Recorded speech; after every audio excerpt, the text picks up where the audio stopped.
As the doors of the high-end hotel opened, I was welcomed by the lavish illumination of a sumptuous chandelier in the foyer. A crowd of well-dressed individuals assembled, including ladies in sparkling gowns having elegant discussions. I experienced a slight ache in my chest as soon as I saw this scenario. I was meant to be the center of attention at this gathering, but I didn't sense any joy or celebration for being here. I turned 30 on that day. I received an invitation from my family, who said, "Since it's a special occasion, let's celebrate it grandly." After a long time, I had made the decision to meet them.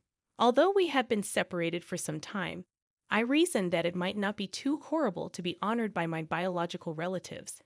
But I was gullible. A staff member gave me a quick glance as I stood in front of the reception. He looked at someone who didn't belong there and inquired, "Are you on the guest list?" I said my name with assurance, but he seems perplexed, saying, "Please wait a moment, miss." My mother, Maggie, and sister, Christina, finally showed up while I waited, perplexed. They were well-dressed and had the grins of women from the higher class, but when they spotted me, their faces became a little hazy. They remarked, "Oh, Isabella, you're here." They added, "It's been a while," but their voices had a faint air of chill. "But there's no seat for you, Isabella," they went on to say. "What? What do you mean?" I couldn't believe it. Without letting her smile fade, my mother went on. "It's too late to add a seat today because the party reservation was made a long time ago. Why don't you eat at one of the local pubs? Isn't that a wise decision?" I was surprised. A pub. Was there a joke here? This gathering was intended to revolve around me. My family was expected to invite me, even though I had distanced myself from them. Christina saw my look and shrugged. "So, you're employed at a pub, correct? You might feel better at ease there," she remarked in a tone that was obviously disdainful. I opened my mouth to speak, but nothing came out. They simply thought I was the pub working sister. "Don't misinterpret it, Isabella," my mother remarked in a gentle tone. "It's just that there's a place that suits you." But the thorn in her words stung me in the heart. They seemed to be stating that I had no place there. Anger, sadness, and frustration all mingled and suffocated in my throat, causing my eyesight to become slightly blurry. But all I could do was smile. "I understand. I apologize for bothering you." I pivoted on my heel. They appeared almost relieved. I walked out of the motel without turning around. My cheeks felt the chill of the night air. The party venue's dazzling lights dimmed as they moved farther away. I reflected about my life while I walked. I had been my mother's daughter who couldn't make the grades since I was a young child. My sister excelled academically, was outgoing, and was the family's pride. Although I liked baking, it was only regarded as a pastime. My father, however, was unique. He always ate my cakes with delight and complimented me on their deliciousness. Every time I improved my baking skills, he grinned with pride. But when I was a teenager, he died of a disease. My mother remarried before I could move past the loss of my father. My sister was given preference by my stepfather, who showed little interest in me. My sister's social and intellectual achievements made her a daughter to brag about to him. Regardless of what I did, I became unacknowledged in the house like air. Nevertheless, I continued to work relentlessly because I desired their appreciation. But to them, I never seemed successful, no matter how hard I tried. Still, I kept going down my own route. I left home after completing a trade school, cut off all contact with my family, and started an apprenticeship in a 3-star French restaurant. I had always been passionate about baking and studied pastry, but I felt the need to learn authentic techniques in France. It was lonely and challenging at first not understanding the language and being in a foreign land, but I honed my skills and continued to challenge myself. Through trial and error, I gradually gained confidence and eventually decided to open my own shop.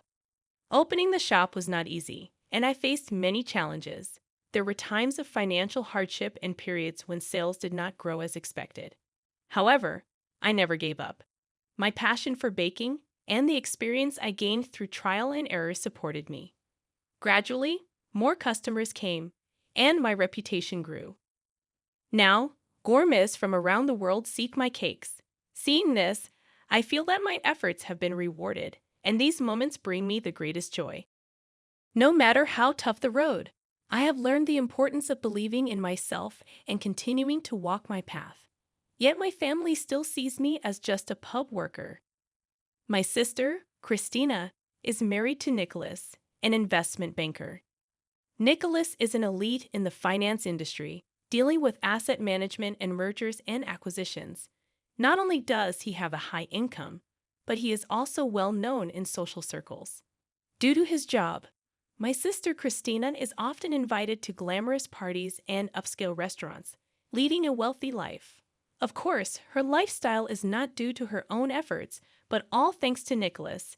My parents also enjoy a luxurious life. With the help of Nicholas's support, they live in an affluent neighborhood and enjoy days free of inconvenience, filled with travels and shopping. I suddenly laughed to myself. That's enough. People don't change that easily. At that moment, I decided to never contact my family again. I don't need their recognition to be myself. There are others who value me. I looked up at the night sky and took a deep breath. The cold air seemed to calm the anger deep in my chest. My life wouldn't change one bit without my family. With that thought, I slowly walked toward my home. Suddenly, my smartphone vibrated. It was a message from Jonathan, my manager. Jonathan, Isabella, it's an emergency. Come to the shop immediately. Jonathan's voice was unusually urgent. I was startled and involuntarily stopped. Me, Jonathan, what happened? Explain to me. Jonathan, I'll explain later. Just hurry, Isabella. His tone suggested something serious. I immediately turned around and ran to the shop. When I arrived, the shop was dark and eerily quiet. Jonathan, are you there? I called out nervously. At that moment, happy birthday, Isabella. Suddenly, the shop lit up brightly, and the smiling faces of the staff spread before me. Surprised, I stood still with my eyes wide open. On the counter, there was a special birthday cake made just for me. The staff popped crackers and surrounded me with smiles. Happy birthday, Isabella. Congratulations on turning 30. This is our way of saying thank you for all you do, Isabella. The warm words from everyone filled my heart. Even if my family didn't recognize me, there were people who truly valued me. Holding back tears, I slowly smiled. Thank you, everyone. Really, thank you. I was touched by the warm celebration from the staff and suddenly wondered. But how did you know I was coming back? When I asked, Jonathan smiled sheepishly. Actually, we sent a surprise birthday cake to the hotel for you, but when the staff told us you had left, we decided to celebrate here instead. Oh, I see. I was surprised but felt a warm glow in my heart. I was overwhelmed with gratitude to have colleagues who cared so much for me. Jonathan, everyone. Really, thank you.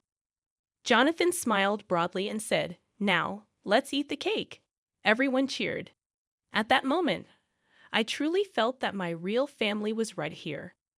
I am known as a talented patissier who owns a famous patisserie called Patisserie AITA with 3 stores. My shop is loved by many for its innovative sweets and refined ambience. Its reputation is so widespread that reservations are often booked 3 months in advance. Harvard professors and upper-class individuals are regulars, and gourmets regarded as a must-visit establishment. My name has become well known through various media and food enthusiasts. Yet, even with such success, I had never once shared this with my family. I kept my distance from them, rarely exchanging words. I had no interest in sharing my success or deepening my relationship with them.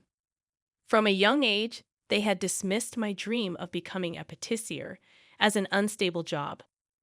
When I decided to attend a culinary school after middle school, my mother and sister did not understand my decision. They valued stable professions, social status, and financial power, and they questioned the path I chose. They always demanded practical choices without understanding my passion for baking or my pursuit of my dream. I felt confused and lonely in my heart, due to the differences in values with my family. Therefore, I distanced myself from them. Even after achieving success through my efforts, I did not confide in them. For me, Patisserie AITA was not just a shop, but a place to prove myself. Even if my family didn't recognize me, I could captivate people with my skill and passion. That pride kept me moving forward. 2 months after my birthday, an international patissier competition was held.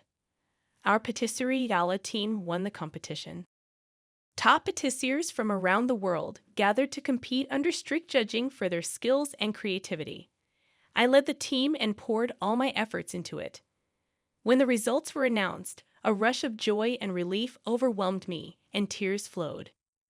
The news of our victory spread both inside and outside the industry, attracting even more attention to our shop. Amidst this, one day, a famous gourmet TV program contacted us for an interview. Although I had avoided public appearances, I saw this as a good opportunity to let the world know about the hard work of my staff, so I decided to accept the interview. Little did I know that the broadcast would have an unexpected impact on my family. Time passed since the day of the interview, and finally, the day of the broadcast arrived. I gathered with my staff in front of the TV in the shop, nervously awaiting the moment. The screen showed me, somewhat bewildered by the unfamiliar interview, discussing the shop's dedication. My staff were earnestly engaged in their cooking. Cheers erupted every time our shop was mentioned, and we shared smiles among ourselves. The host on the screen introduced Patisserie AITA as a renowned shop loved by gourmets around the world. I watched the broadcast with a sense of pride. As soon as the broadcast ended, my smartphone rang. It was my mother, Maggie. I pressed the answer button, a bit surprised. Immediately, my mother's excited voice came through. "Hello, Isabella. What is all this about?" Her voice was full of surprise and confusion.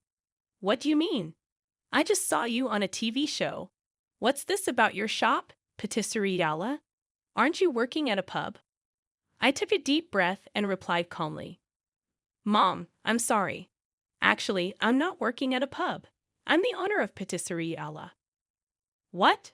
So that shop they said was booked out for 3 months. That's yours?" "Yes, Mom. I've always wanted to master baking pastries, and now it has become a famous shop visited by gourmets worldwide." There was a gasp from the other side of the phone. "But Isabella, why didn't you say anything?" I chuckled bitterly. "You and Christina always dismissed my desire to become a patissier. You said baking was just playing and that it wasn't a stable job." My mother was silent. That's why I stopped explaining. I thought I had to prove it by myself. There was a small sigh from my mother. "I see. But Isabella, your shop is very popular, right?" "Well, yes. Then shouldn't you promote it more?" "What? This is perfect. Let's throw a party to celebrate your success. I'll invite lots of people I know. It's a chance to spread your shop's name even more." "Wait a moment, Mom," I said as I frowned. When my mother talked about people she knows, it always involved Christina, relatives, and others who were just there to maintain her own social standing. It didn't seem like she was truly thinking of my best interest. Frustrated by her words, I exhaled deeply and hung up the phone without another word. Whatever her scheme was, it had nothing to do with me. However, weeks later, I found myself reluctantly at the event my mother had planned. Isabella's success celebration party was held on a grand scale. The guests were mostly acquaintances from my mother's social circle, business associates of Christina and her husband Nicholas, and others who seemed to want to capitalize on my success. I wasn't keen on it. It felt like I had been dragged there. "Isabella, it's a party for you, so try to enjoy it," my mother said with a smile. But her eyes lacked genuine affection, and I could see the cold calculations as if she was appraising merchandise. I sighed and decided to play the role assigned to me. I had to perform the duties of the main character and behave in a way that did not disrupt the atmosphere of the event. As I was pondering this, a blond man in a suit looked at me with interest. He approached me, seeming a bit perplexed, and spoke. "Hello, I'm Nicholas, Christina's husband." I paused for a moment. my sister's husband. Nice to meet you. I'm Isabella, I said, exchanging a handshake while hiding my surprise. Nicholas showed a complex expression. Actually, I only learned about you recently. I saw the feature on Patisserie Yala on a TV show and asked Christina if you were her sister. And she finally admitted it. I see, I responded with a dry smile. I thought she was an only child since you weren't at our wedding, but I was surprised when I saw the TV show to have such a successful sister. So my sister had been hiding my existence. She wanted to pretend I didn't exist. To her, having a sister who aspired to be a patissier was probably an embarrassment. I didn't hear it that way. Nicholas furrowed his brow, looking troubled. Nevertheless, your desserts are incredible. They're all so delicate and beautiful, almost like works of art. Thank you. But honestly, I didn't want to come to this party. I figured as much. Nicholas chuckled softly. Still, the fact that you came means you haven't completely given up on your family, right? I was at a loss for words. Indeed, if I had intended to cut ties completely, I wouldn't have shown up at the party at all. Let's see how this goes, I said, smiling ambiguously as I gently gripped the dessert knife in my hand. Within my family, I had always been a surplus presence. But now things are different. I had made it this far on my own strength. And no matter how Christina treated me, I'm now living with pride. After being freed from the stifling party, I was finally able to return home. Reflecting on the uncomfortable time at the glamorous venue, I sighed. Indeed, the distance between me and my family was not easily bridged. A few days later, I received a call from Christina. Isabella, I want to celebrate a friend's birthday at your shop. You'll prepare a special seat for us, right? I was surprised by her sudden request. My sister Christina, who had always denied my existence, was trying to treat me as a sibling. But it was clear that this was not a genuine approach. Christina, I'm sorry, but we're fully booked that day, I politely declined. However, Christina did not give up. What? But we're family, right? Can't you make an exception? Please, it's for a very important friend. My shop's policy is to treat all customers equally, I explained. Her tone became slightly colder. I see. Then I'll ask for another day. Although she backed down that time, Christina repeatedly asked for special seating and VIP treatment afterward. Isabella, can you reserve the entire cafe space for us? I'm bringing a group of investors' wives who know my husband. Could you prepare a special dessert set just for that day?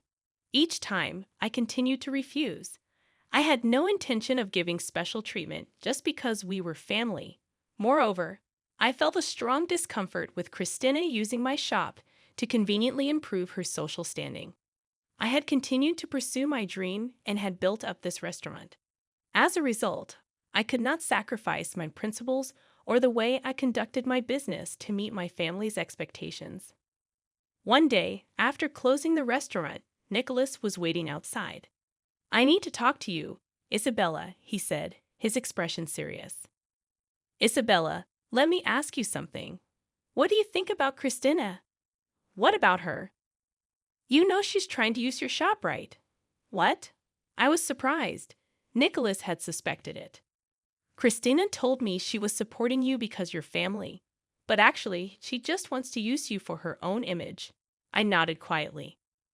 It's always been like that, denying my dreams while treating me like family only when it suited her. If I hadn't been successful, there wouldn't have been such a party. Nicholas sighed. I didn't know that side of Christina until I married her. But meeting you, I've come to understand her true nature. Nicholas. Isabella, I can't take it anymore. I now understand why you weren't acknowledged as family. She always judges people based on what value they have for her. His words made the feelings that had been sinking in my heart quietly surface. Nicholas, are you thinking about divorce? To be honest, I've already decided. Nicholas looked at me slowly. If I hadn't met you, I might have never realized this. But seeing your success, I've come to realize that life isn't about being controlled by someone else, you know. As I listened to his words, I felt a sense of salvation. It was several months later when I heard that Nicholas and Christina's divorce had been finalized. I wasn't particularly surprised when I heard the news. From what Nicholas had said that day, I had known that this was inevitable. However, what surprised me more was the subsequent change in my family. Once the divorce was finalized, Christina could no longer maintain the elegant lifestyle she had built up, dependent on his income and social status. The divorce marked the beginning of her downfall. Moreover, my parents were also pushed into a financially difficult situation. Although they had lived a wealthy life, it was only sustainable with Nicholas's support. When the support ceased following the divorce, their savings quickly diminished. One day, I received a call from my mother after a long time. "Isabella, please, I need to talk to you." I hesitated but decided to meet her. At the cafe where we met, my mother and sister looked like completely different people from before. They, who had worn luxury brands, were now in simple clothes and looked utterly exhausted. "It's been a while, Mom. Christina," I said, and both my mother and sister averted their eyes in apparent shame. "Isabella, I'm truly sorry about everything," my mother started quietly. "When you said you wanted to be a patissier, we looked down on you. But now I finally understand just how much effort you've put in." Christina continued, "I also regret denying your dreams. It's too late to ask for forgiveness now, isn't it?" I stared at them intently. I'm not generous enough to forgive people immediately just because I received an apology. Both my mother and Christina slumped their shoulders. However, I continued, "But you know, I'd always wanted you to understand a person's worth isn't determined by their financial wealth." My mother and sister listened silently. "When I pursued being a patissier, you dismissed it as unstable or a trivial job. But I think anyone who takes pride in their work is respectable, regardless of the job. On the other hand, those who rely solely on others without trying to live on their own might be truly impoverished, don't you think?" My mother nodded quietly, and Christina bit her lip. Later, I heard that Christina had started working as a waitress at a diner.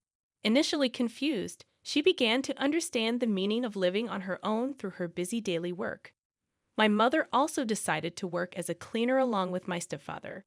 By doing the work they had previously left to servants, they seemed to finally understand the value of labor. Seeing them like this lightened my heart a little. I hadn't completely forgiven them, but if my family was acknowledging their mistakes and trying to move forward, I wanted to watch over them. The bonds of family can be broken in a moment, but repairing them takes time. Still, we would slowly build a new relationship. A few months later, I visited the diner. Seeing my sister Christina working confidently, I was surprised. She was like a different person working with pride. That sight made me feel something. And one weekend, at a diner where the family gathered, I softly said, "Next time, let's have dinner at my place. I'll bake a cake. What do you think?" The moment I uttered those words, I felt a warm atmosphere flow through us. Although it was gradual, we were slowly reclaiming our family bond. Every fall morning in Seattle starts with a rain at a downtown corner that is protected by the Smith Tower. After 10 years of independence from a large law company, Lindsay Wang's law office's silver sign shone in the morning sun. Over a decade, Lindsay had constructed her own stronghold. Lindsay, 43, was sitting at her 15th floor window desk going over paperwork for a new lawsuit. Her Stanford Law School degree and a plethora of honors, including the Washington State Women Entrepreneur Award, covered the walls of her workplace. A family photo of her 12-year-old daughter Madison and her husband Thomas, who was now in Hong Kong on a business assignment, was placed next to them. The trio was grinning broadly in the sunny picture. Olivia, Mizu Wang's secretary, brought in neatly arranged paperwork and stated, "Here are the documents for the 9 o'clock a.m. client meeting." Lindsay had a great deal of faith in her because of her careful work. "I'm grateful. Did you hear back from Madison's school, by the way?" "Yes, the time for choir rehearsal has been adjusted. I sent the email your way." Lindsay looked at the clock. The time was just 8:15 a.m. by then. Madison would be riding the school bus. When her phone rang, Madison's message appeared as anticipated. "Mom, I received perfect scores on my math test. You have to attend the upcoming performance since I have the song completely committed to memory." Lindsay smiled uncontrollably. In addition to having a gift for singing, her daughter had inherited her father's generosity and intelligence. She thought of her spouse in Hong Kong as she composed her response. Thomas had 8 more months left on his assignment at a large international IT company. Even though his absence was lonely, the family remained close thanks to nightly video conversations. "Madison, congratulations. As a special treat, let's order your favorite Thai food for tonight. Without a doubt, I'll attend the show. We'll also show Dad the footage." It was never easy to juggle job and children, but Lindsay did it expertly. She always made sure they ate breakfast together and made every effort to be home early for supper. On the weekends, they would jog at the neighboring Green Lake Park or watch movies. The mother-daughter relationship has only become stronger while her husband was gone. Lindsay was pulled back to reality by Olivia's voice. "Mizu Wang, your meeting is almost here." It would be difficult to negotiate the disagreement matter with a large construction corporation, but that was part of the appeal. Lindsay saw her mother, Debbie, had left a message before she entered the conference room. It said, "Lindsay, regarding this month's rent." Lindsay let out a quiet sigh. Her mother's financial condition has swiftly gotten worse since the loss of her father. Although he had appeared to be a prosperous businessman, her father had really been heavily indebted. Debbie began getting threatening calls from creditors, and the insurance money had disappeared into debt payments. Lindsay had started to financially assist and legally defend her mother by using her legal abilities. This included covering her living expenses and rent for her opulent apartment, which she felt was her responsibility as a daughter. Her sister Kristen, who had become a single mother following their parents' divorce, also received her support.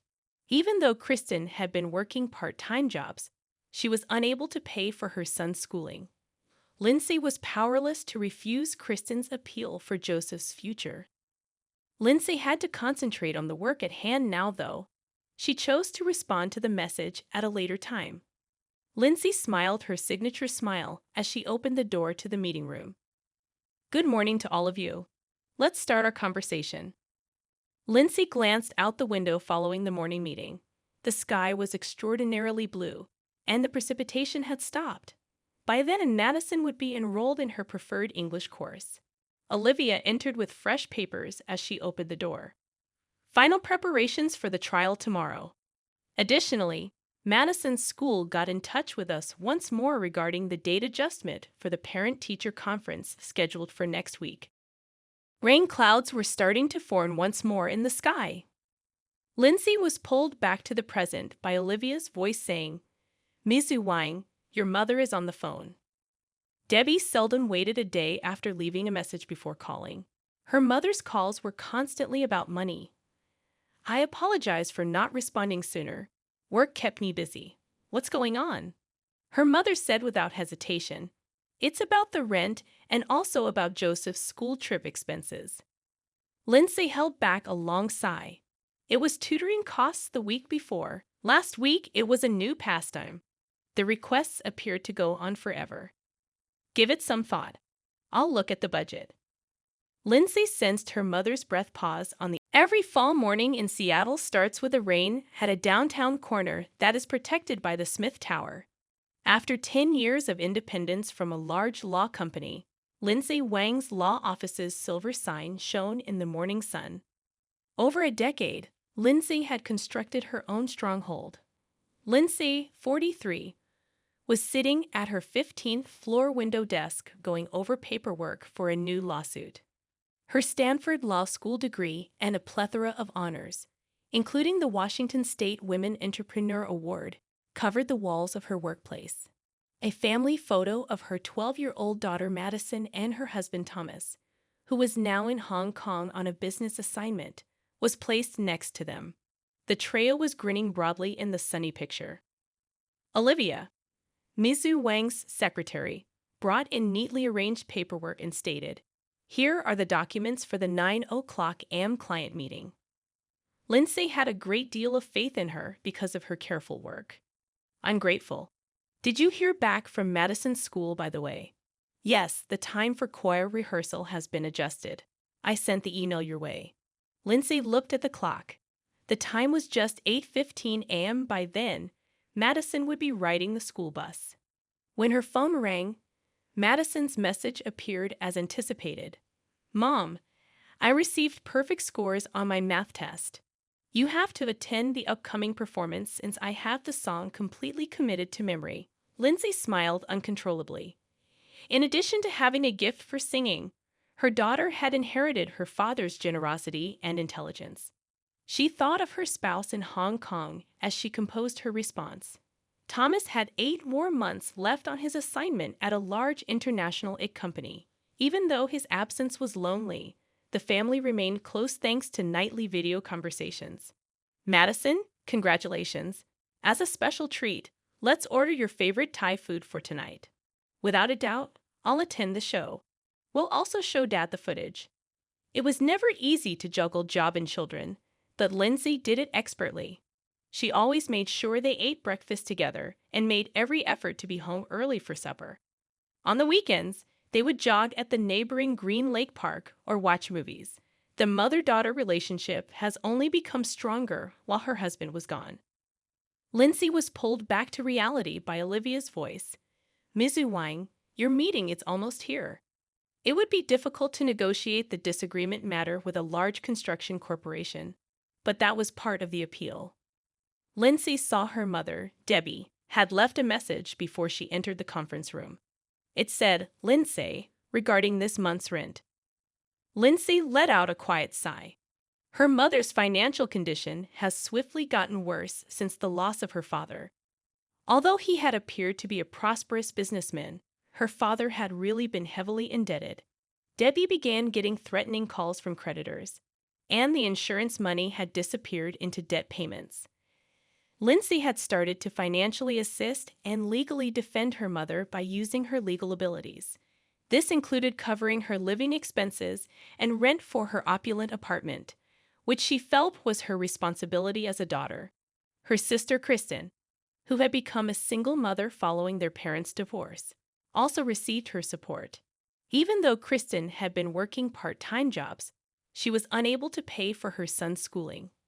Lindsay was powerless to refuse Kristen's appeal for Joseph's future. Lindsay had to concentrate on the work at hand now, though. She chose to respond to the message at a later time. Lindsay smiled her signature smile as she opened the door to the meeting room. Good morning to all of you. Let's start our conversation. Lindsay glanced out the window following the morning meeting.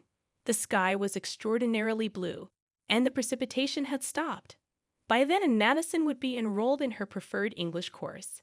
Olivia entered with fresh papers as she opened the door.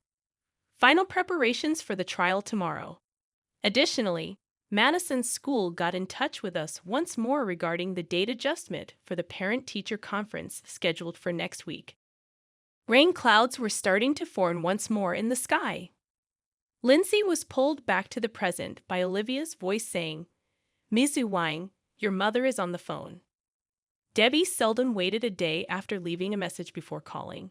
Her mother's calls were constantly about money. I apologize for not responding sooner. Work kept me busy. What's going on? Her mother said without hesitation. It's about the rent and also about Joseph's school trip expenses. Lindsay held back a long sigh. It was tutoring costs the week before. Last week, it was a new pastime.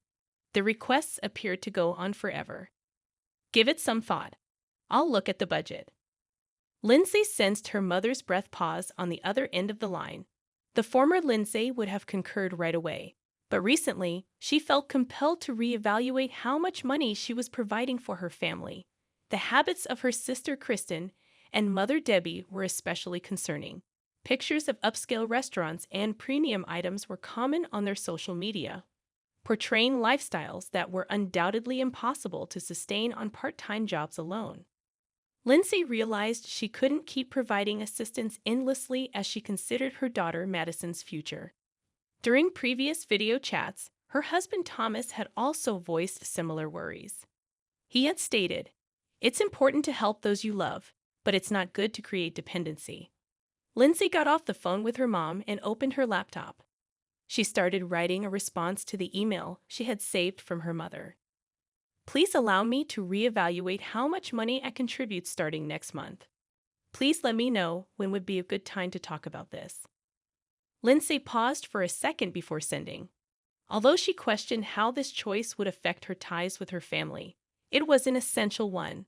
Her sister Kristen called her right away after she sent the email. "Why now?" Her sister's voice was filled with anger. "Consider Joseph's future." "Let's have a calm conversation about this," Lindsay added. Slowly, Kristen's tone faltered. "You don't cut corners to meet Madison's needs." Those were words that surprised Lindsay. She did want Madison to get the greatest education possible. But isn't that what all parents naturally want? There was no settlement at the end of the talk. After a week, Madison's parent-teacher conference was drawing near. Olivia went into the office after hearing a knock on the door. "The last preparations for your work trip tomorrow are listed below. Your flight is in the morning." "I'm grateful."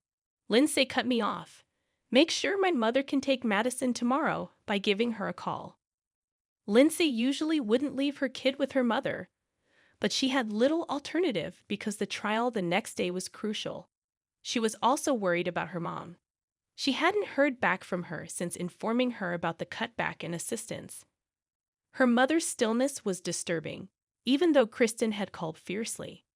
Olivia came back. "Joseph will be there, of course, so they can play together," your mother remarked. Lindsay was uncomfortable with the hasty confirmation. Her mother would often have more justifications for these kinds of demands. She may say she had plans with pals or was feeling under the weather.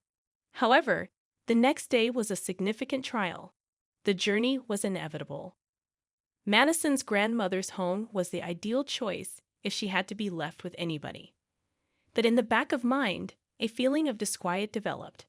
"Is it okay for you to stay at Grandma's tomorrow?" Lindsay asked her daughter at supper with Madison. "Joseph is yours to play with." "Yeah," Madison said when he paused, "but Joseph has been avoiding me lately." Lindsay paid great attention to what her daughter had to say. Something sinister was suggested by Joseph's altered conduct, Kristen's annoyance, and her mother's unusually prompt consent to take Madison. But time went by without her being able to articulate her dread. Lindsay remembered her final words to her daughter as they drove to the airport the next day. "Make me a promise, Madison. Call me immediately if something goes wrong." "I understand, Mom." "It will be all right," Madison said, flashing her trademark smile. Lindsay saw her daughter wave goodbye in the rearview mirror before leaving her in her mother's care. The image stuck in her head somehow.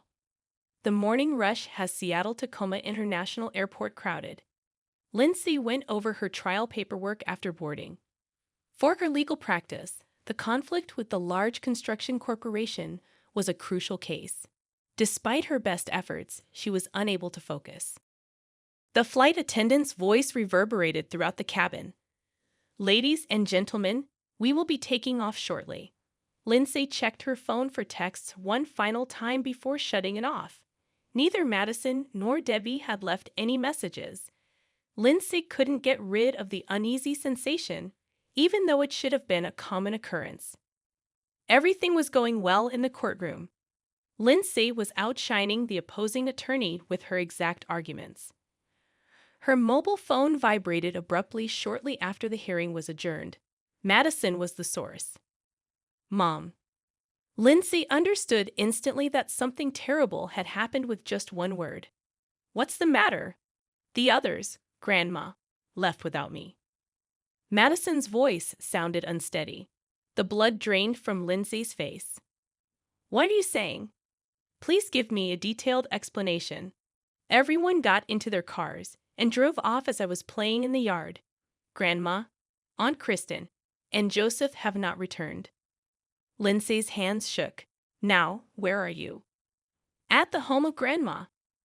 "What ought I to do? Remain there?" I'm going to make an instant police call. Lindsay immediately contacted her mother, Debbie, after hanging up. The telephone repeatedly rang. Her mother's voice seemed eerily serene when it finally clicked.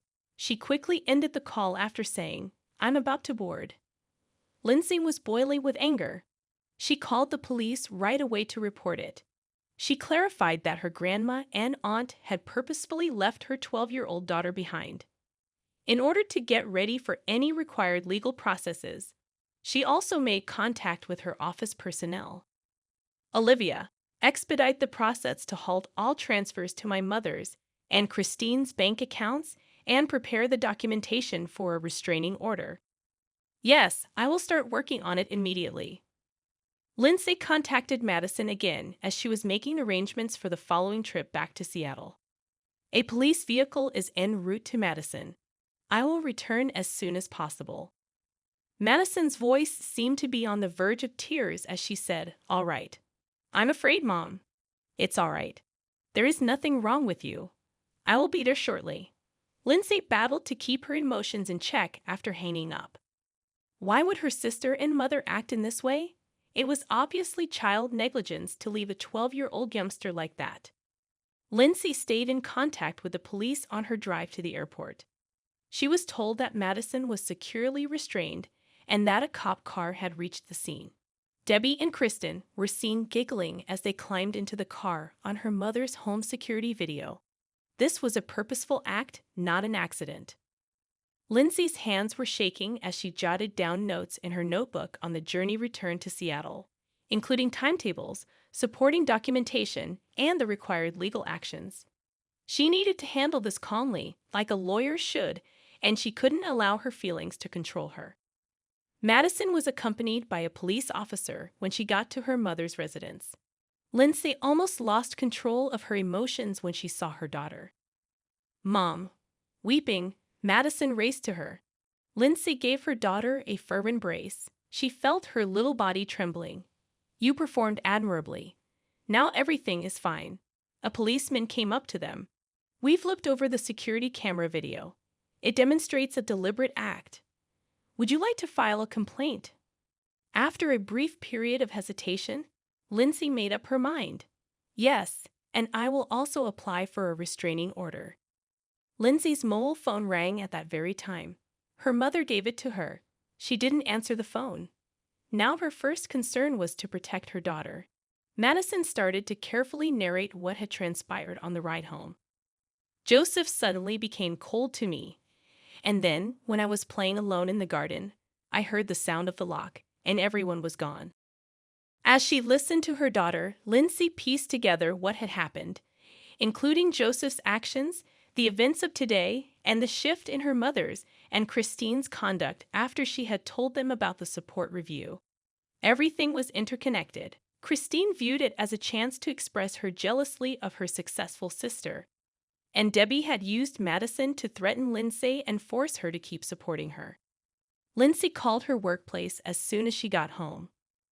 "Olivia, cancel all appointments starting tomorrow and arrange for a psychologist appointment for Madison." Although it was an inevitable decision, that day brought about a major shift in the ties within their family. Lindsay had to stop the skewed family dynamics and defend her kid. Lindsay's workplace conference room was a somber place. The security camera images, the first police report, and the restraining order application were all carefully organized on the table, and they all attested to the seriousness of what had happened the day before. Olivia whispered to her, "Mizu Wang, your mother has called. It's the 10th call this morning. Log the calls, but no need to respond."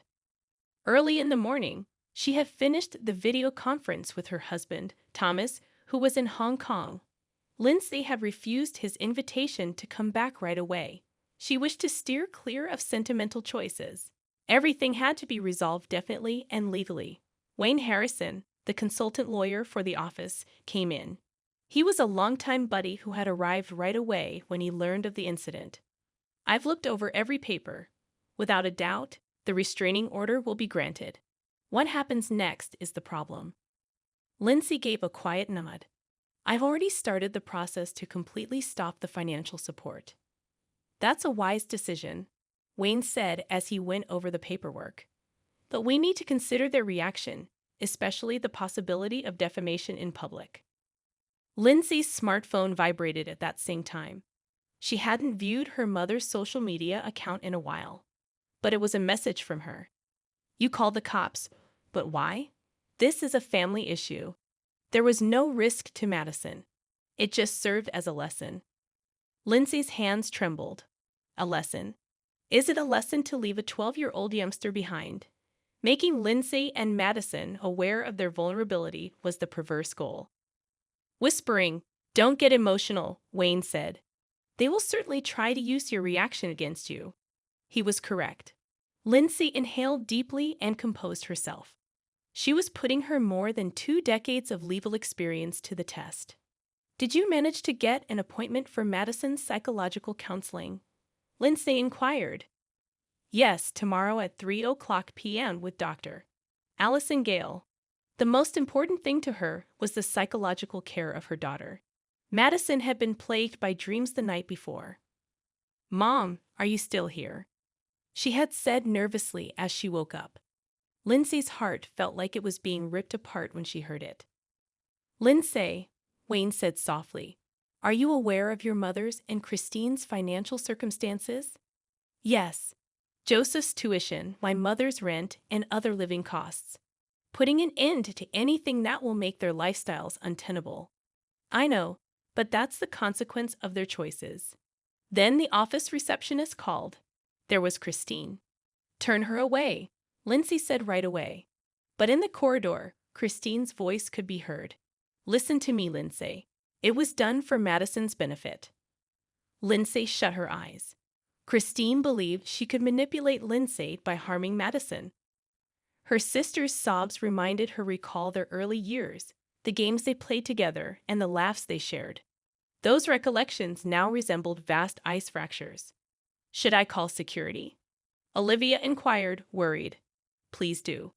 Christine's voice trailed off a few minutes later, but the conference room was still filled with the echo of her words. Lindsay whispered, "It's not over yet. They will surely try something." Wayne gave a quiet nod. "That's why it's crucial to document everything and preserve evidence." That was precisely correct. The most important thing was to document everything and not let emotions influence it. Lindsay left the workplace early in the afternoon. Madison needed to be picked up from school. She arrived to see her daughter joyfully conversing with pals. But Madison rushed over as soon as she saw her mother. "Mom, you came to pick me up just like you promised." Lindsay's heart hurt when she heard this. Her daughter was still very afraid of being left behind. "Of course, I will never leave you behind." Madison chatted about her school day on the drive home.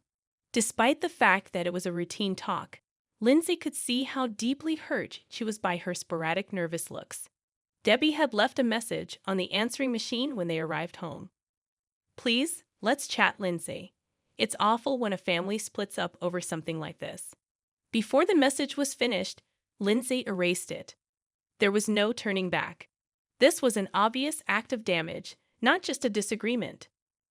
Lindsay was in the study at night after Madison had gone to bed, getting ready for the following day, which included the hearing for the restraining order, therapy sessions, and last-minute checks on terminating financial assistance.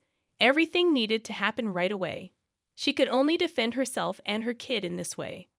After a month, Lindsay was standing at the office window, watching the changing fall landscape. Notifications of Joseph's expulsion from school